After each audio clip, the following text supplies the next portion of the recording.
Hello everyone, welcome to another video. Today we're looking at the new patch 2.8.1. This patch is quite big and in my opinion, I believe this patch can make people change the meta from double tank or from one carry to possibly two carries, but we will talk about that later in this video when we go through some specialization and other stuff in the patch. In this patch, we have new skills, we have a new events coming, Goddess of Victory event that will probably arriving in a couple of weeks, and we got a new skin, castle skin as well. So we're gonna take a look at that as well, and we got Immortal adjustment, and we got some skill adjustment, we got some KVK adjustment as well. So we're gonna slowly be taking a look at that later in this video.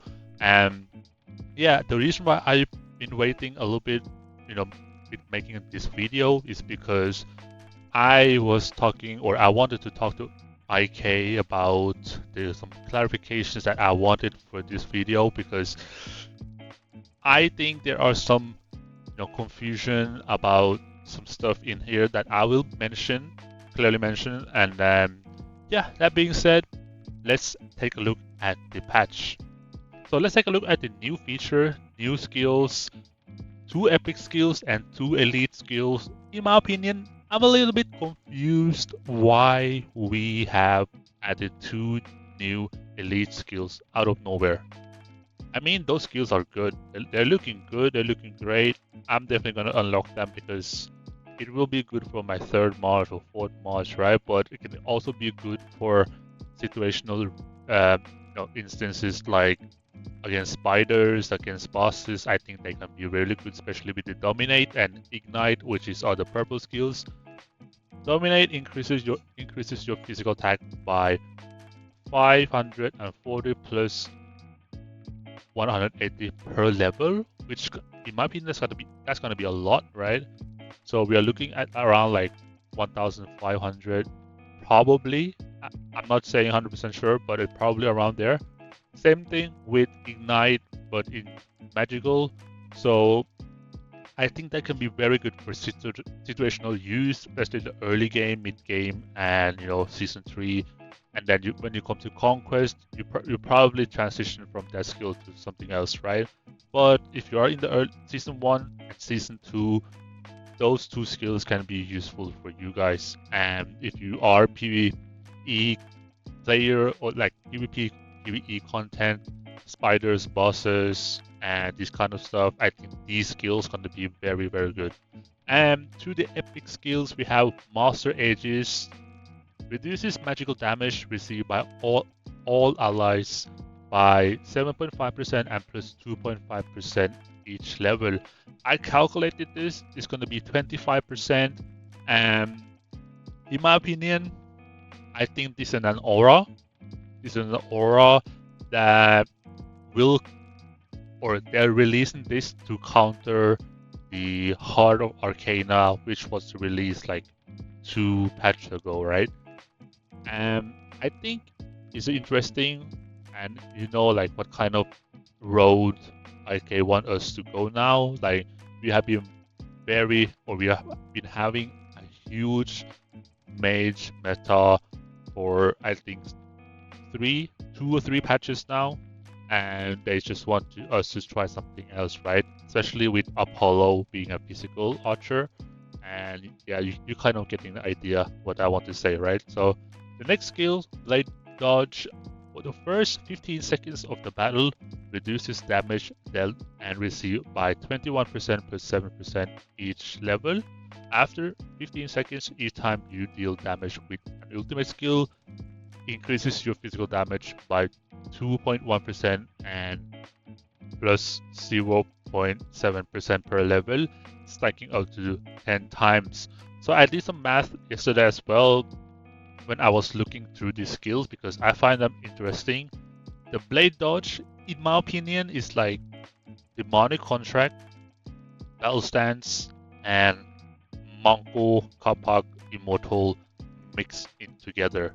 You have the first 15 seconds, you probably don't do anything. or you do something, but you reduce damage like demonic contract.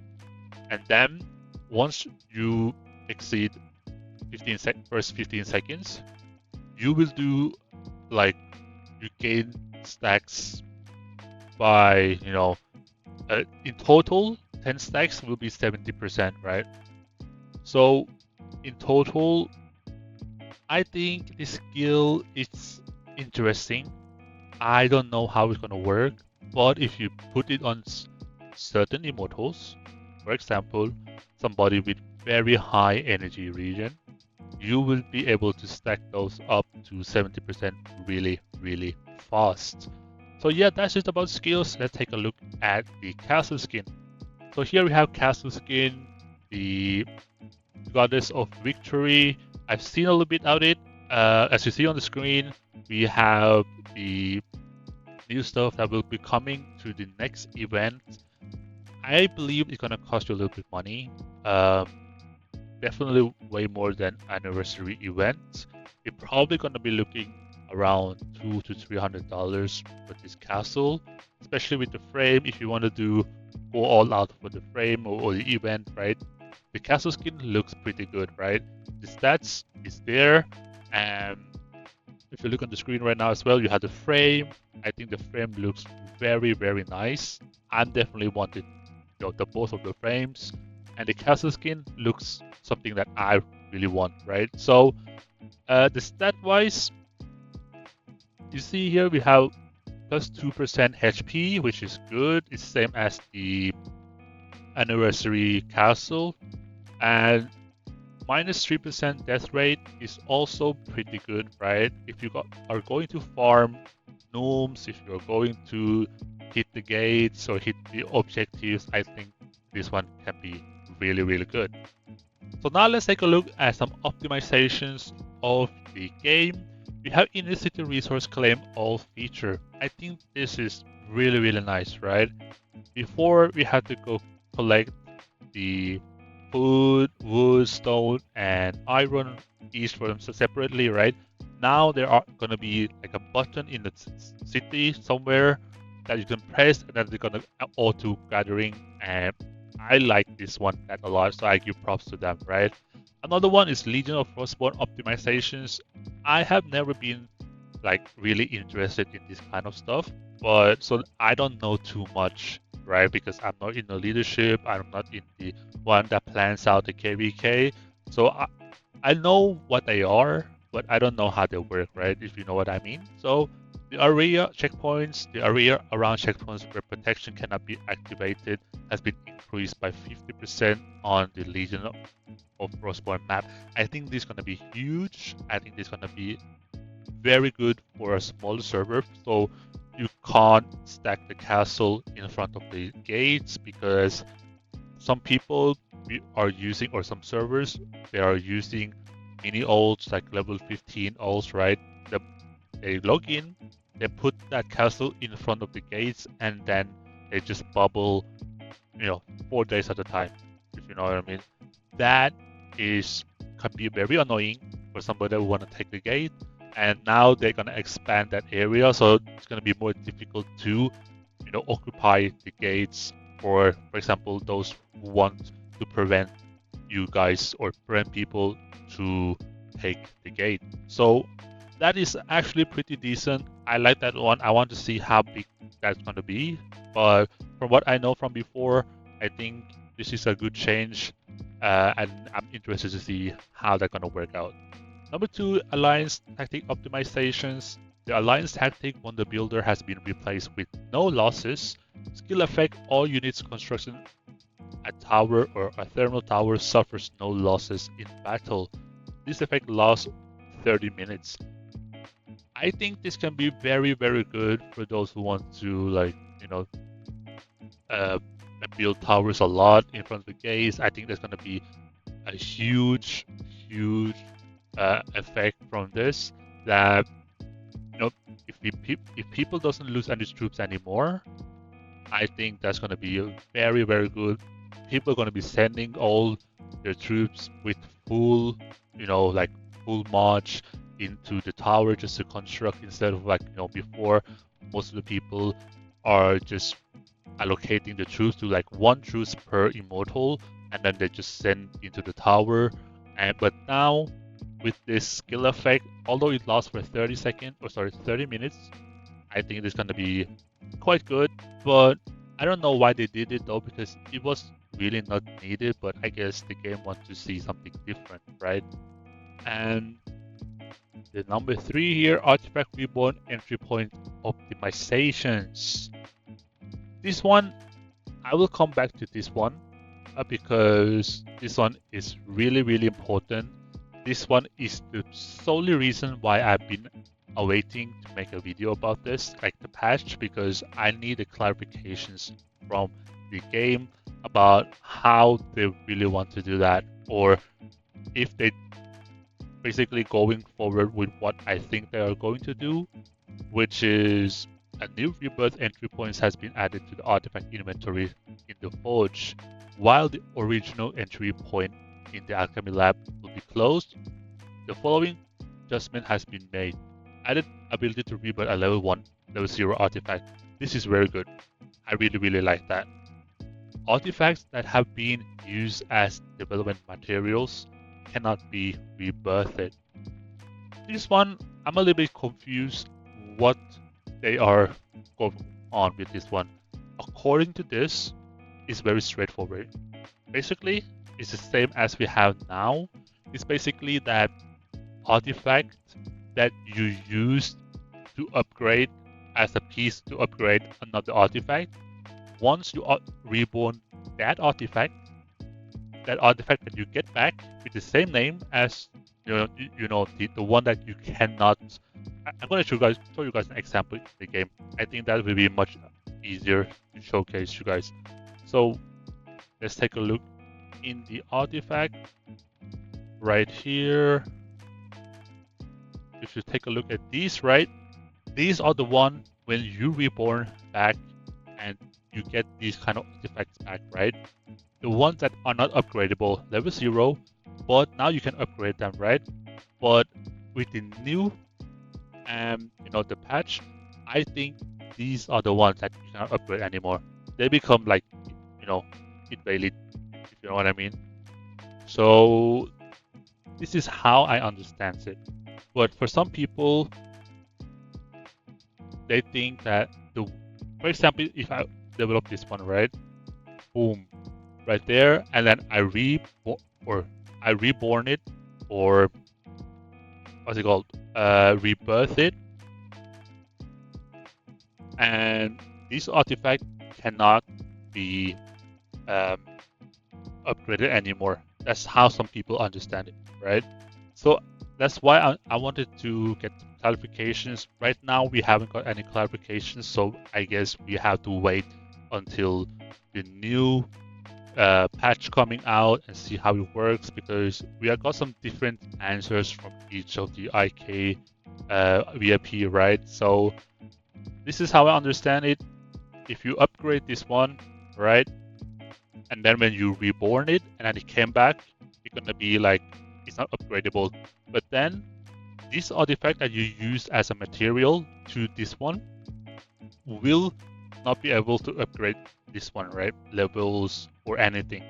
So that's how I see it, but you will see when the patch note comes around, right? So this is one of the bigger deal that I will mark out in this video, so you guys know what I'm talking about, like what we are going to talk about and what we are waiting for. And I've been trying to, have a conversation with some IK people and see like what are they doing with this, because if this works like what I explained it when, like before, or it's basically the same as before, but you cannot upgrade the artifact that you use in development, that's fine. But if you're gonna basically, you cannot develop the main artifact, that one that you use a lot of materials levels into this, and you can only reroll one time, I think that is a bad idea.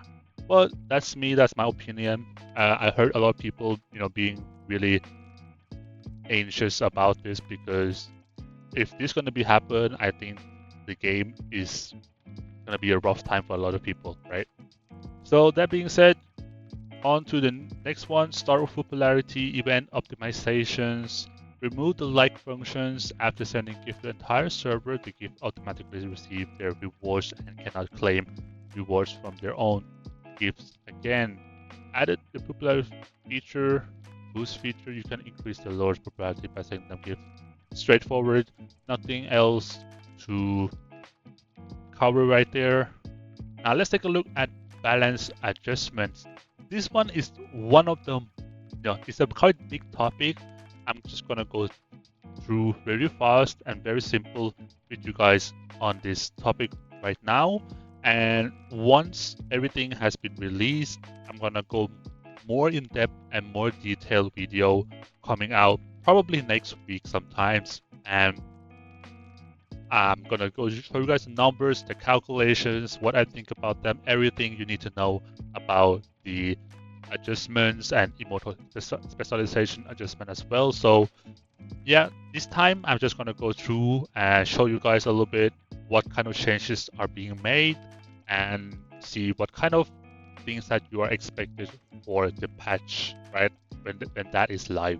So let's skip this legendary ones and go straight to the epic because the legendary is different, but the changes are pretty much the same, just a little bit different numbers, right?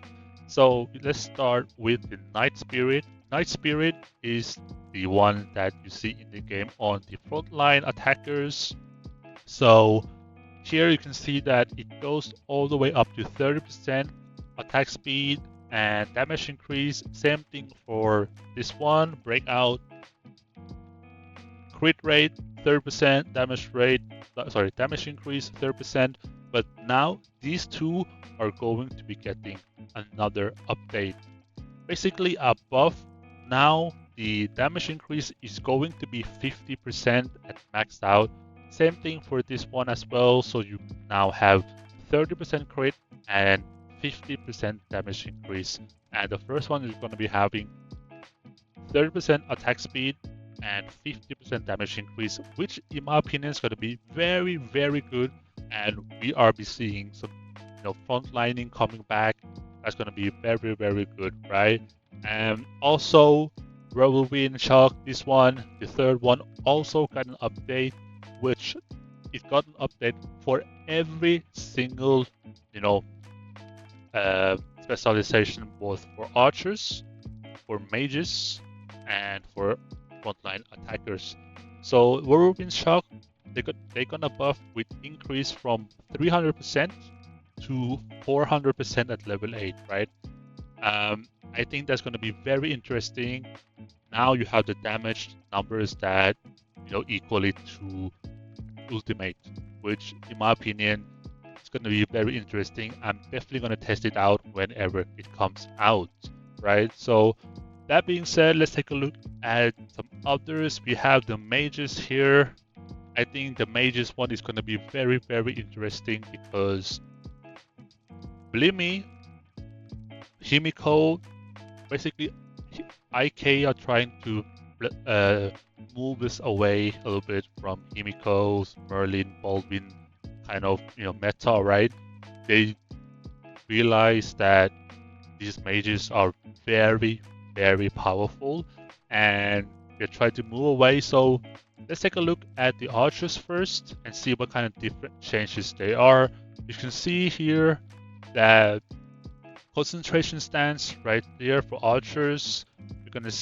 We are be seeing the same stuff, but before we had ultimate damage skills go straight up to 100%, but now they only go up to 60%. But instead, while they are removing the 40% at level 8, right, they are adding accuracy rate to 30%. I think it's 30. I'm not sure about the numbers yet. I haven't looked into that much, but all I know is that it's going to be maybe 25%, or yeah, 25%. It should be that. So I think it's going to be interesting to have to see what we changes from 100% to 60%, and then we're going to have 30% accuracy. So it become quite similar to what we currently have in the Gale Force, right? Gale Force, in my opinion, I think this one just got a little bit more buffed, right? Both for archers and for mages. I'm gonna see what's the deadly aim, right? Yeah, deadly aim. If you take a look at the patch, the deadly aim, it increases crit rate and it's still gonna go to 30% crit, but the physical damage, it increases to 50%, or yeah, 50% at level 8. So if you look at the game again, that in game we already have 30%. I think people are going to be switching to the Gale Force or a deadly aim more after the update, and because I think that's going to be broken. Same thing, it's going to be for the mages as well. I think I'm definitely going to switch around and try it out before I judge like 100%, but I'm definitely going to try that. And as I mentioned earlier with the attack frontline, right? All of the third skills that have, for specializations for attacking immortals, like attacking frontline, mage, and archers, will have their third specialization increase from 300% at level 8 to 400%. So now, basically, we have another ultimate for backliner as well. So keep in mind, at max level, Himiko has 450% damage rate when it's level 8, right? The third skill, the third skill for specialization at level 8 will have 400%. Now you can, calculate up, right? It's very similar to each other. You might want to take a look at this afterwards, right? So now actually let's take a look at the mages as well. Let's see right here. Nope, I haven't. I already chosen something. Where is the Hammurabi? Well, I guess all my mages are on vacations. Oh well, damn. Okay, this one, Cleopatra. Let's take a look here, right? For mages, just to clarify for you all of you guys, right? This one will have the same update or debuff or nerf as the archers. If we go down to 60%, but instead of having accuracy, we are going to be seeing resilience. So it's going to add 25% resilience here, and ultimate damage is going to go to 60%. Soul Burst, they're going to add this to 50% while having the same crit.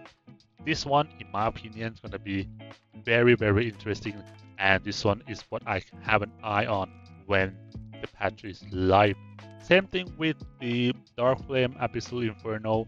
We're going to be seeing 300%, and this one, I believe, can be very interesting as well. So take a look at that, because like I mentioned a little bit earlier in this, 2 minutes ago or 1 minute ago,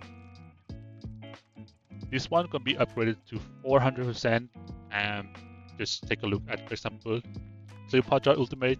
She's only at 300%, and if you look at this, it's only at 450. And then you look at Wu, right?